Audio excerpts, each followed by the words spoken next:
Bonjour à tous. Dans cette séquence, je vais vous faire une présentation du logiciel Scratch, le logiciel de programmation utilisé au collège, également dans certains lycées, notamment en classe de seconde, et dans pas mal d'universités américaines, avec des projets toujours autour de l'éducation. Alors, qu'est-ce que c'est comme logiciel? C'est un logiciel de programmation dit par bloc. Alors, qu'est-ce que cela veut dire? Un logiciel de programmation par bloc, eh bien, c'est un logiciel qui va pas nous demander de taper des lignes de code. Vous savez, hein, quand on fait de l'informatique, on va souvent être amené à taper, écrire dans un langage de programmation des lignes de code. Eh bien, avec Scratch, on n'aura pas à le faire puisque ces lignes de code sont déjà préconçues, tapées, sous forme de blocs. On a déjà des blocs. Il suffit de les insérer les uns dans les autres pour fabriquer notre script ou notre programme. Donc ici, on voit bien que ce bloc-là est inséré. Le bloc de drapeau est cliqué, est inséré dans ce bloc, qui lui-même est inséré dans ce orienté, etc. Et du coup, on va pouvoir exécuter ce programme euh, dans le sens du haut vers le bas, en reliant ces blocs dans ce sens-là. Donc c'est très simple et très ludique pour des débutants en informatique, en programmation, notamment des enfants ou des jeunes débutants. C'est un logiciel qui va plutôt mettre l'accent sur la compréhension des notions informatiques pour après pouvoir taper des lignes de code, bien sûr. Alors, la prise en main, elle est très simple. Alors, d'abord, on va aller le chercher sur Internet. Pour aller le chercher sur Internet, ben, c'est pas très compliqué. On va aller tout simplement taper Scratch 3.0 en ligne et vous prenez le premier lien. Voilà. Donc voilà, nous voici. Bien sûr, je vous conseille de créer un compte. Pour le créer, donc il suffit de cliquer sur rejoindre Scratch. Alors, pour le faire, il suffit de choisir un pseudo, un mot de passe, vous confirmez votre mot de passe, vous passez à la page suivante en cliquant sur suivant. Là, ils vont vous demander votre date de naissance et une adresse email pour pouvoir vous envoyer un mail de confirmation de votre inscription.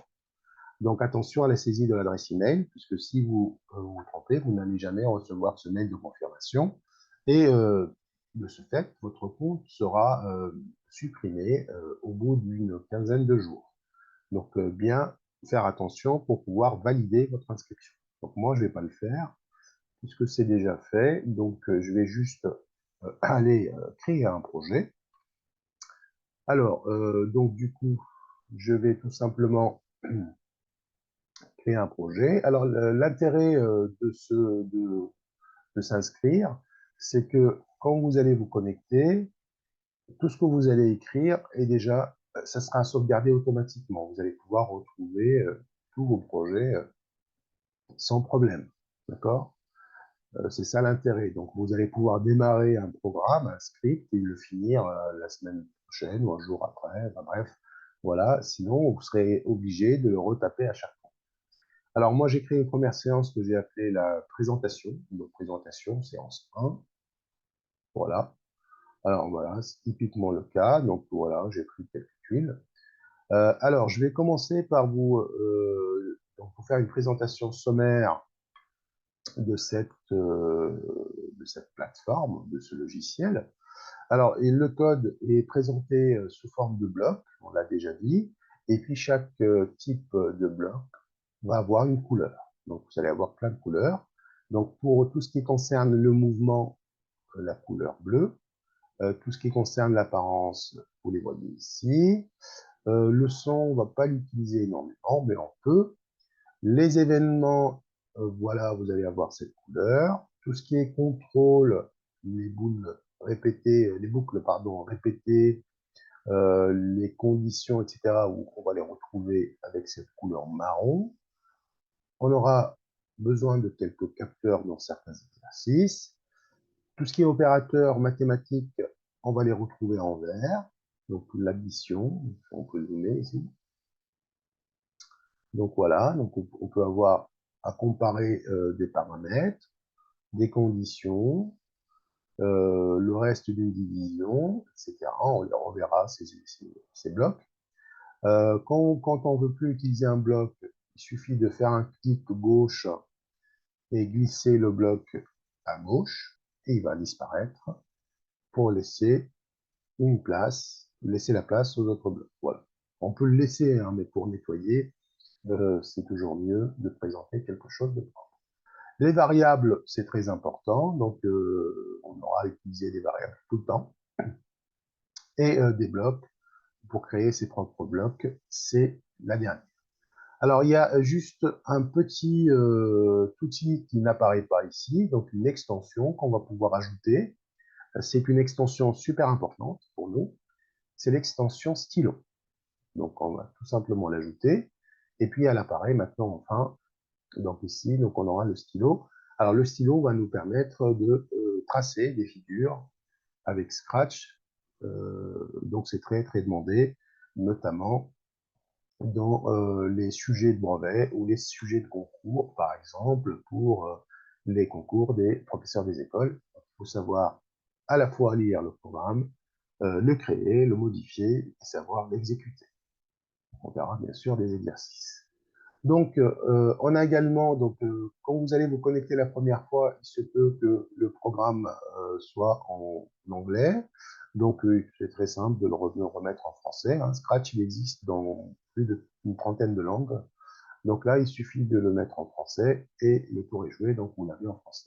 Si vous voulez changer en anglais, pourquoi pas, hein, on peut. Donc, il suffit d'aller chercher l'anglais et le mettre en anglais, que je ne vois pas ici. Voilà. Okay. Bien. Maintenant, costume. Alors, qu'est-ce que c'est que le costume? Alors, costume, c'est le costume du lutin. C'est ce qu'on appelle le lutin, c'est le chat qui est ici. Donc, pour chaque lutin, on aura deux costumes. Vous allez voir. Donc, ces deux costumes vont nous permettre d'animer certains mouvements, hein, parce qu'on peut, en les mettant en changeant de costume, on peut donner l'illusion de le faire marcher, hein, donc ça fait un petit mouvement. On peut changer également les couleurs, mais bon, ça, on va pas perdre du temps là-dessus, mais vous pouvez hein, regarder ce que vous pouvez faire. Hein, regardez, on peut même dissocier les éléments de la figure. Donc, ce lutin qui s'appelle le Sprite 1, hein, donc il a deux costumes, costume 1, costume 2. Voilà, donc pour cette présentation assez rapide. Le son du lutin, bon, on va pas l'utiliser, donc là, on sait très bien quand il va gueuler. Alors, si jamais vous voulez changer de lutin, c'est ici, vous allez tout simplement aller voir un autre, et il y en a plein d'autres. Hein. Voilà, à vous de choisir. Alors, par défaut, on utilisera toujours et essentiellement le chat. Au niveau du carré central, ici, c'est ce qu'on appelle la scène. Et bien la scène, ici, pardon, ici, donc c'est là où le carré central, c'est là où on va taper notre programme. Et la scène, c'est ce que vous voyez ici, sous forme d'un rectangle. Alors pour la scène, ici, j'ai pas mis d'arrière-plan, mais je peux. Alors pour l'arrière-plan, on va tout simplement le choisir ici. Par défaut, il est toujours blanc l'arrière-plan. Donc quand vous cliquez sur l'arrière-plan, donc vous avez plein de possibilités. Alors cet arrière-plan, par exemple, il peut nous intéresser dans certains cas quand on travaille, par exemple, les déplacements en utilisant les coordonnées du lutin. Voilà, donc ça peut être intéressant. D'accord? Voilà. Voilà. Alors, qu'est-ce que je pourrais dire d'autre? Quand vous allez créer un projet, par défaut, il va donner un nom sans nom 01, et c'est à vous de le changer pour qu'il ait un nom. Donc, si je regarde, par exemple, les projets que j'ai, quitter, là je quitte, ça sera sauvegardé automatiquement. Voilà. Donc celui-là, il n'a pas de nom, il l'a appelé, pas de nom. Bon, je peux le supprimer. Voilà. Je retourne à mon projet. Voilà, là je retourne dans mon projet initial. Et donc tout ce que j'ai fait a été sauvegardé. Voilà pour cette présentation assez rapide. Dans la prochaine séance, on commencera la construction de certaines figures usuelles, hein. On commencera par le carré et on verra comment arriver à tracer cette figure, bien sûr en utilisant le langage Scratch. Merci pour votre attention et je vous dis à très bientôt. Au revoir.